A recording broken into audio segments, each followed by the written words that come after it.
we refer to Jesus in Islam, most Muslims will refer to him with the name of Isa. And Isa is the Arabic version of Jesus. That if you do not believe in Jesus, you cannot be a Muslim. If you say, I do not believe in Jesus, you are not a Muslim. A Muslim has to believe in Jesus as part of the tenets of faith. And Jesus' mother Mary is actually held in the highest regard and esteem when it comes to women. We refer to Mary, the mother of Jesus, as the greatest, one of the greatest women to ever walk the face of the earth. An entire chapter of the Quran is dedicated to her. Chapter 19 is called the chapter of Mary. The Quran confirms his virgin birth. This is without a doubt in the Islamic religion. You cannot doubt the virgin birth of Jesus Christ because it is affirmed in our book. And Mary is considered to be one of the purest women in all of creation.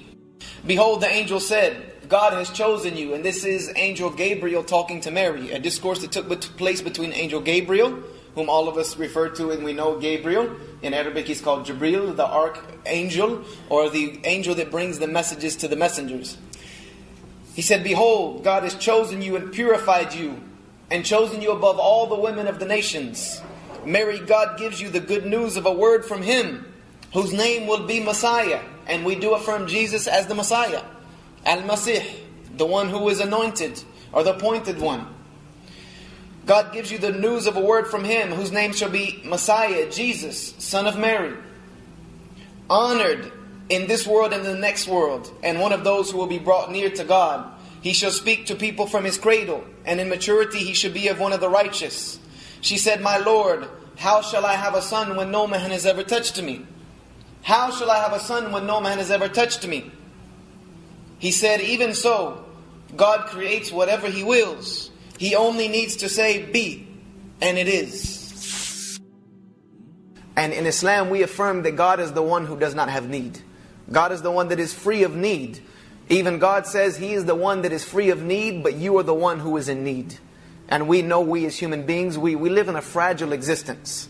We live in a fragile existence. We're always hanging on the brink of death. We never know when it's going to catch us. So we're always in need of things. We're always upon that fragility. If we don't drink, we die. If we don't eat, we die. If we don't breathe, we die. If our body functions begin to get out of warp, we die. If our heart stops, we die. If our liver fails, we die. So many things can go wrong with this fragility of the human composition that it just shows that we're really truly in need. But God is the one who we affirm does not have need. He doesn't need to eat. He doesn't need to drink. He doesn't need to sleep. He needs nothing. He Himself is self-existing. And He Himself is self-sufficient, free of all need. Islam draws the line at divinity. We believe that divinity is for God alone. We believe that divinity is for God alone. And He does not share that divinity with anyone. He does not share that divinity with anything. He alone holds that power of divineness. The word Allah is only an Arabic word that means the God. It means literally the God. When we say Allah, we are referring to the one true creator of the heavens and earth. Because there is a word for God in Arabic. There is a word for God in Arabic. It's ilah. Ilah means anything that you worship. Anything that is worshipped. And so we don't like to use the word God so much because it has different connotations to different people. God could be many things to many people because it's just something which you worship. But when we say Allah, when we say the God, we're referring to the one true creator of the heavens and the earth to whom we direct our worship. This is why we use the word Allah. When it comes to the crucifixion, this is one of those major chasm breaking points between Christianity and Islam. When it comes to crucifixion, this is what Islam holds as truth. We hold as truth that Jesus Christ, peace be upon Him, was not crucified. We believe that the crucifixion took place, as the Quran says so, that crucifixion took place. Well, but we believe that it was not Christ who went on that cross. We believe that Christ was not the one who went on the cross, but God saved Him from that curse and from that affliction and from that miserable and horrible death. God saved His chosen prophet and messenger. Not only to save Him from that curse and that humiliation, but because of the fact that Jesus' mission was not over. It wasn't done yet. He has more things yet to do. And we believe when He comes back, He will fulfill those roles, which I'll discuss in a moment. We believe that crucifixion took place, but it was not Jesus, and Jesus was raised up into the heavens. We do not know, and this is something that I want to be clear about. We do not know who went to the cross. We can't say that for sure. Because in Islam, we're only allowed to say that which we're sure about. In Islam, we're not allowed to tell a lie. In Islam, we're not allowed to share information which we're not sure of. And that is one of the things that we're not sure of. There are some alludings to what may have happened at the time of the crucifixion, but again, they're theories. We believe in the miracles of Jesus. We believe in such as in chapter 3, I have come to you with a sign from your Lord. I make for you, and this is one miracle that is recorded in the Quran. I make for you out of clay as it were the figure of a bird, and breathe into it, and it comes a bird by God's leave. And I heal the blind, the lepers, and I raise the dead by God's permission. So we believe that Jesus performed miracles. We believe one of the miracles was that He created a bird out of clay, fashioned it, breathed into it, and it became alive. Not by any miraculous divinity of Jesus, but through God's permission, because it's God that gives life. Jesus, we believed, healed the blind, God's permission. He healed the sick, the lepers. He raised people from the dead by God's permission. And all of that was easy for His Creator. We believe that every prophet of God was sent for one reason alone, and that was to make the Creator known. And that was to make the Creator known amongst mankind. And we believe every prophet and messenger called people to worship that one true Creator, alone, with no partner. Hear, O Israel, the Lord your God is one. You should love the Lord your God with all your heart, with all your might, with all your strength. You should love your neighbor like you love yourself. We believe that every prophet and messenger had this simple message. Worship God, obey Him. Treat people as you would like to be treated, and you will have success in this life, and you will have success in the hereafter. This is the humble message of the prophets. And it has not changed since it began.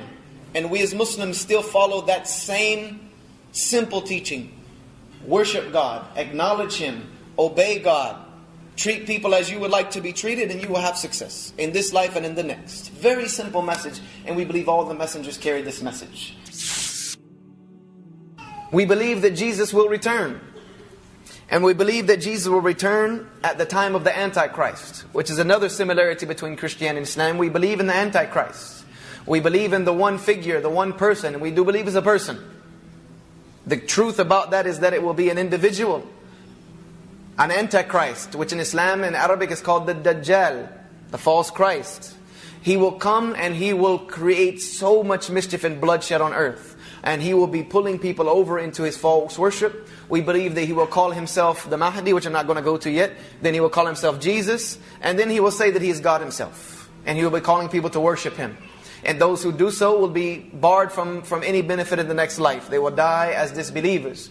But we believe that there will be a war that will take place between the Antichrist and the true believers in God. We believe in Armageddon. We believe in Armageddon. We believe that it will happen. We believe that the true believers in God and the Antichrist and his followers, they will clash. They will clash. And that when the final battle is to take place, we believe that the Muslims will be marching. Muslims submitting to the will of God, worshiping God alone. That they will be marching towards where the Antichrist is, which he will be in Israel at this time. And I'm telling you this from authentic references in Islam. That the Antichrist will be in Israel at the time. In a place called Bab al-Lud, where Tel Aviv airport is right now. And that on the way there, they will be passing through the Arabian Peninsula, going through Syria. And in Damascus, the Jesus son of Mary will descend. That when they reach Damascus, at the time of the morning prayers, Jesus will descend in Damascus.